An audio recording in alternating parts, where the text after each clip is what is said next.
Dos niñas gemelas de tan solo 8 años regresaban a casa llorando después de sus clases de natación. Con la voz entrecortada, le decían a su madre que el entrenador era demasiado estricto, que las hacía sentir incómodas, pero nadie las tomó en serio. Nadie escuchó.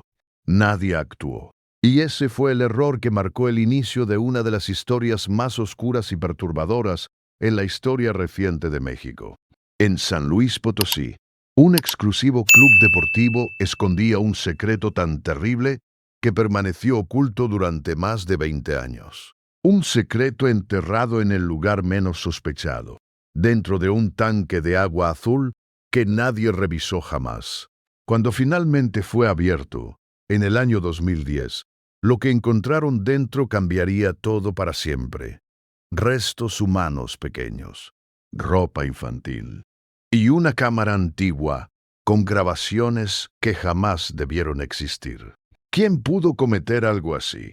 ¿Cómo fue posible que durante décadas nadie viera lo que estaba frente a sus ojos? ¿Y por qué una madre tuvo que esperar más de 20 años para obtener la venganza más fría y silenciosa que existe? Prepárate, porque esta no es solo una historia de desapariciones. Es un caso real donde las pistas siempre estuvieron ahí, pero nadie quiso verlas. Antes de continuar, asegúrate de suscribirte al canal, activar la campanita y escribir en los comentarios desde qué país estás viendo este video, porque historias como esta merecen ser contadas y recordadas. En el corazón de San Luis Potosí se encontraba el Club Deportivo Águilas Doradas, un recinto exclusivo frecuentado durante décadas por familias acomodadas que buscaban lo mejor para sus hijos. Sus instalaciones acuáticas eran consideradas las más modernas de la ciudad.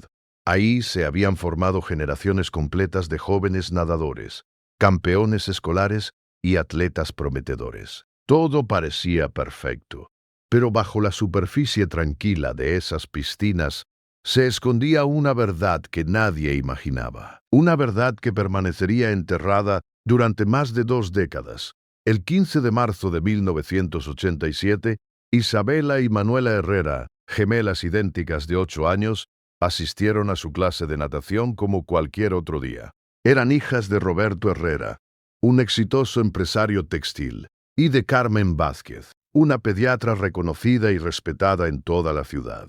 Las niñas llevaban 6 meses entrenando bajo la supervisión de Esteban Morales, un instructor de 34 años con una reputación aparentemente impecable. A ojos de todos, Morales era un profesional dedicado, disciplinado y exigente. Demasiado exigente, según las propias niñas. Esa tarde, solo una de las gemelas regresó a casa. Manuela nunca volvió. Al principio, los padres pensaron que se trataba de una confusión. Carmen llamó de inmediato al club deportivo, donde le aseguraron que la clase había terminado con normalidad y que ambas niñas habían salido juntas del vestuario. Esteban Morales confirmó esa versión.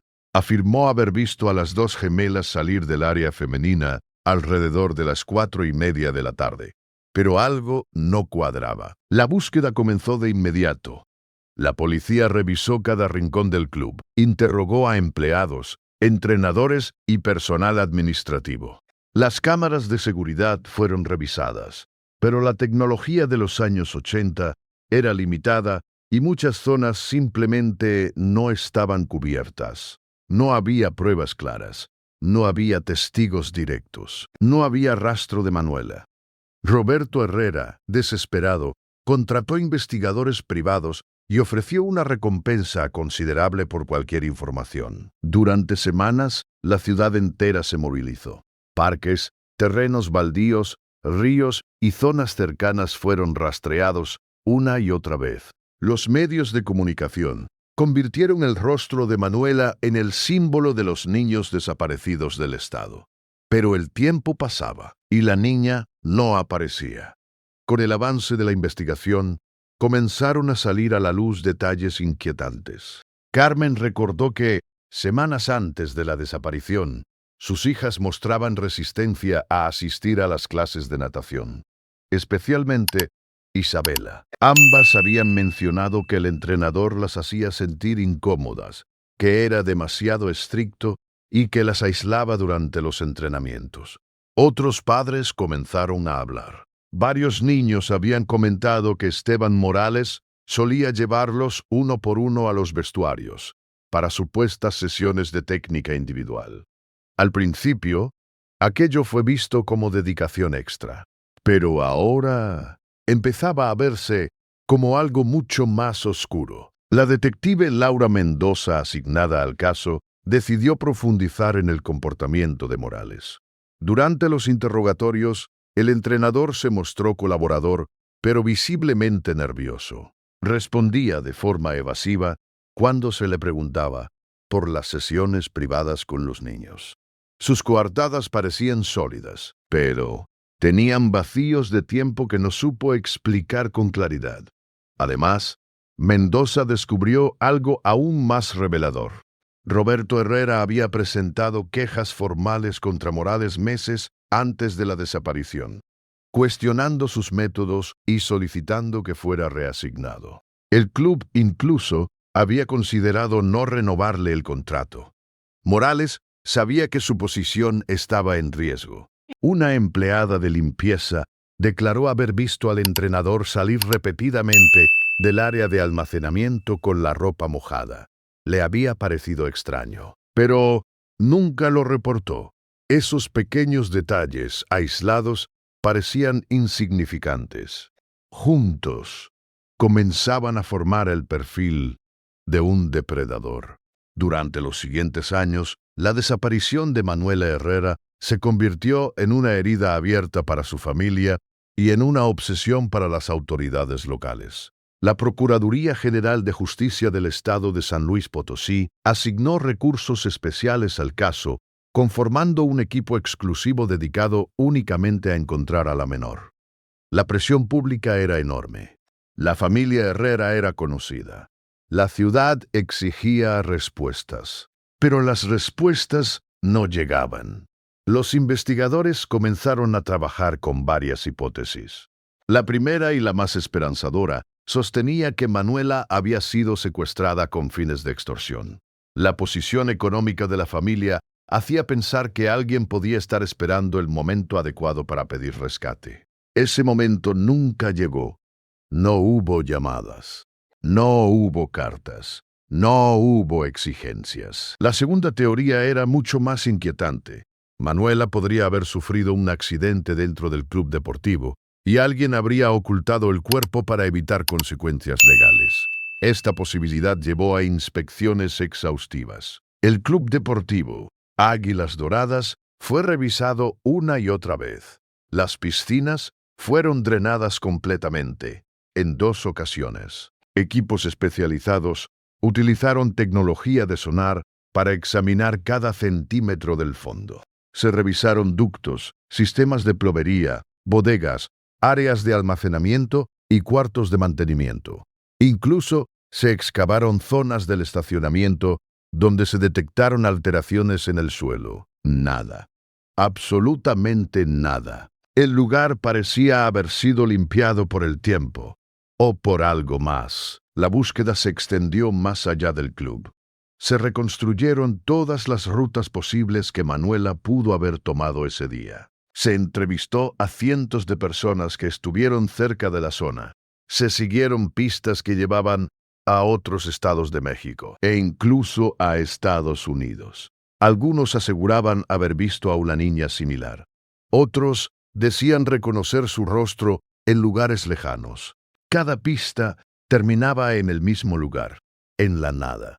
Durante todo ese tiempo, Esteban Morales nunca dejó de ser una persona de interés. Su teléfono fue intervenido, sus movimientos monitoreados, su domicilio registrado de forma sorpresiva en varias ocasiones. Pero no había pruebas físicas, no había testigos directos, no había nada que permitiera llevarlo ante un juez. Y sin pruebas, no había justicia. A principios de los años 90, Morales dejó San Luis Potosí y se mudó a la Ciudad de México, donde consiguió trabajo en otro club deportivo.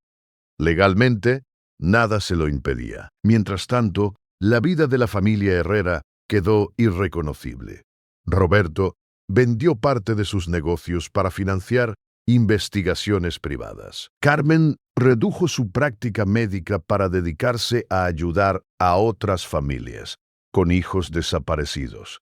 El dolor se transformó en causa. Isabela, la gemela que regresó a casa aquel día de 1987, cargó con un trauma imposible de describir.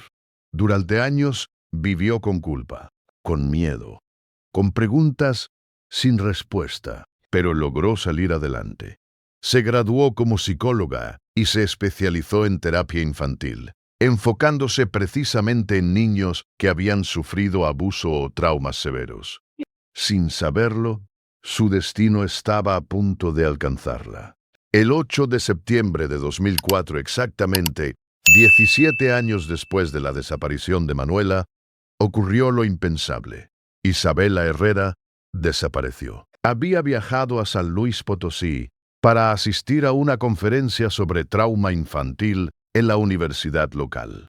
Su última ubicación conocida fue el hotel donde se hospedaba.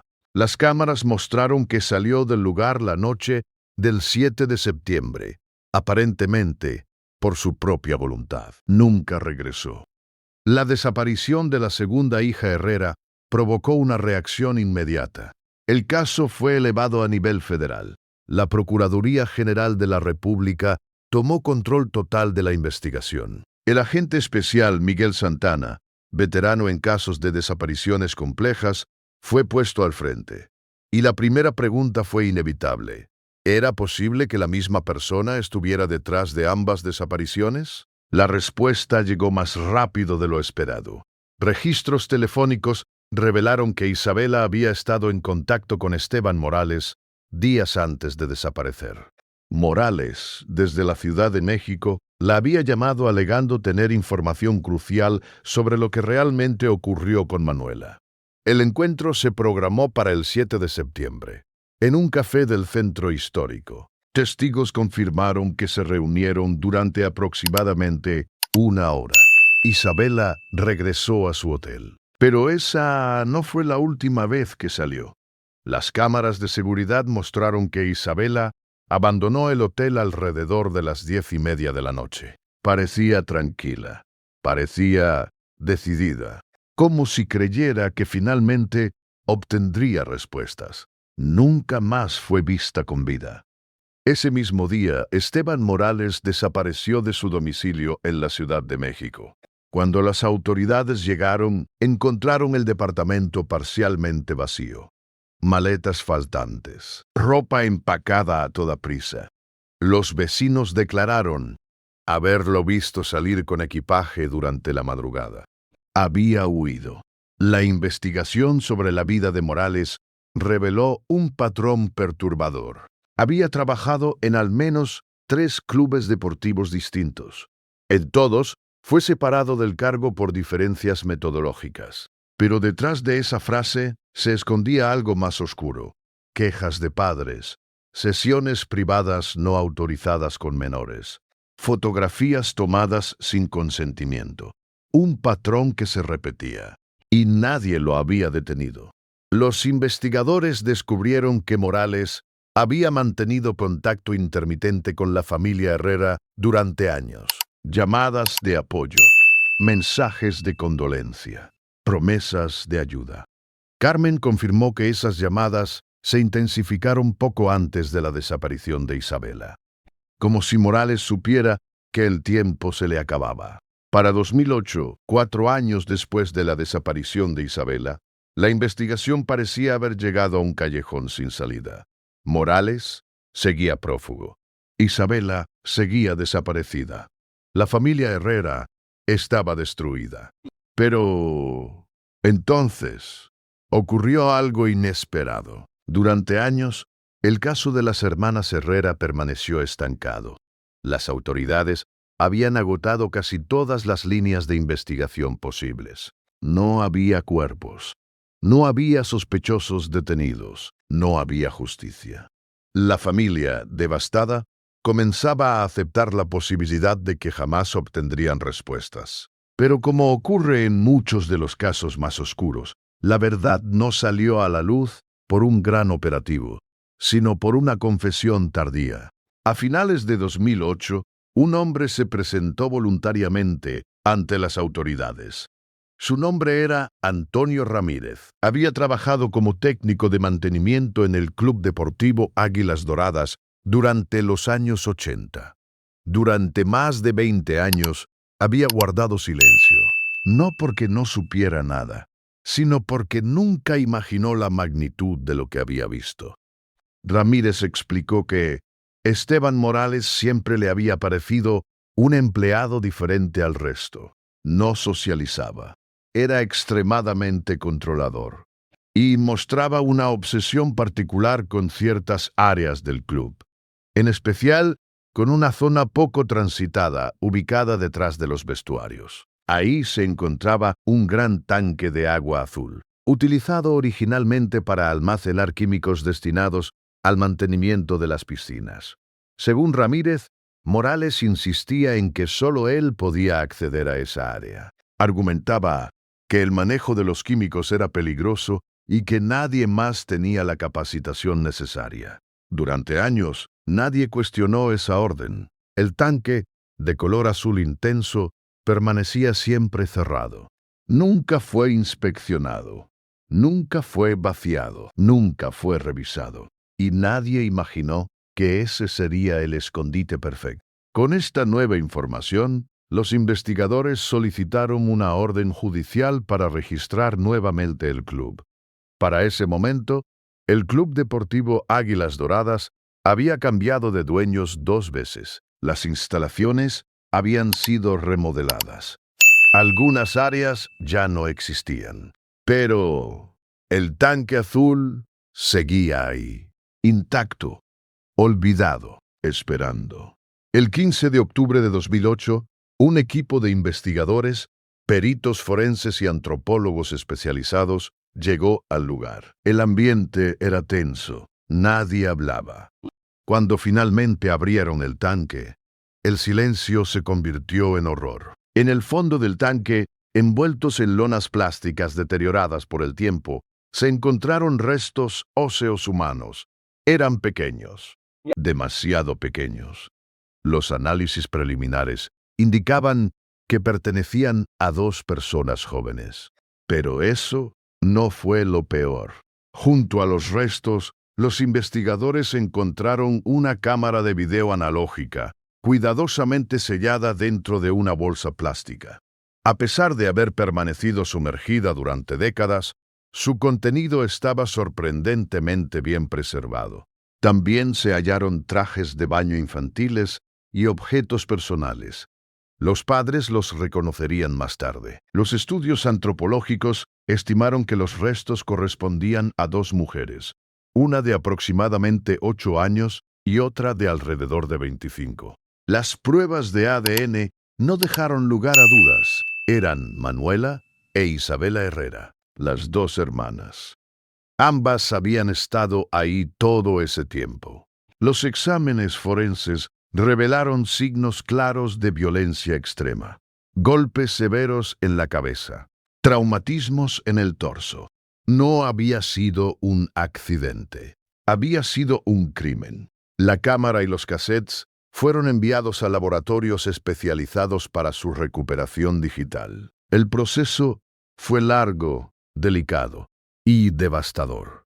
Lo que contenían esas grabaciones superaba cualquier escenario imaginado por los investigadores. Durante meses, las autoridades mantuvieron el hallazgo en estricta confidencialidad.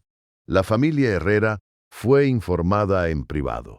Carmen Vázquez, ahora viuda, recibió la noticia con una mezcla imposible de describir: alivio por haber encontrado a sus hijas y horror por saber cómo. Las grabaciones documentaban de forma sistemática los abusos cometidos por Esteban Morales durante meses. Utilizaba las sesiones privadas para aislar a las niñas en los vestuarios. Las agredía y lo grababa todo. Las fechas de los videos confirmaban que los abusos habían ocurrido antes de la desaparición de Manuela. Uno de los cassettes, fechado 2 días antes de la desaparición de Manuela, mostraba un abuso particularmente violento. La grabación se interrumpía abruptamente. Los peritos concluyeron que el trauma había sido tan severo que la niña murió ese mismo día. Morales ocultó el cuerpo en el tanque, convencido de que jamás sería descubierto. Las grabaciones también explicaban lo ocurrido en 2004. Morales había contactado a Isabela mostrándole fragmentos de los vídeos. Era chantaje psicológico. Sabía que ella trabajaba con trauma infantil. Sabía que podía empezar a recordar y decidió eliminarla. Una grabación fechada el 7 de septiembre de 2004 mostraba el asesinato de Isabela. Después, su cuerpo fue colocado junto al de su hermana. El círculo se cerraba. Con la evidencia irrefutable obtenida del tanque azul, las autoridades no perdieron tiempo. Se emitió de inmediato una orden de arresto internacional contra Esteban Morales, acusado formalmente del asesinato de Manuela e Isabela Herrera, además de múltiples cargos por abuso sexual infantil. El caso dejó de ser local.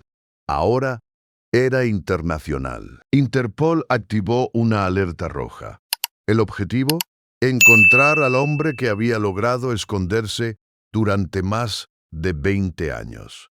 Las investigaciones revelaron que Morales no solo había huido de México, había construido una nueva vida. Utilizando documentos falsos, se estableció en Guatemala, donde volvió a hacer exactamente lo mismo que ya sabía hacer: trabajar como instructor de natación. Durante 4 años, impartió clases en un club deportivo de Ciudad de Guatemala. 4 años, en los que volvió a tener acceso a niños. Morales creyó que estaba a salvo, pero subestimó algo fundamental: la evidencia. El análisis de sus movimientos financieros y registros migratorios permitió ubicarlo con precisión. El 22 de marzo de 2009, fuerzas policiales guatemaltecas, en coordinación con autoridades mexicanas, ejecutaron una redada en su domicilio. Morales no tuvo tiempo de huir. Durante el operativo, los agentes hallaron material que confirmó los peores temores: fotografías, vídeos, registros detallados de abusos cometidos contra menores guatemaltecos.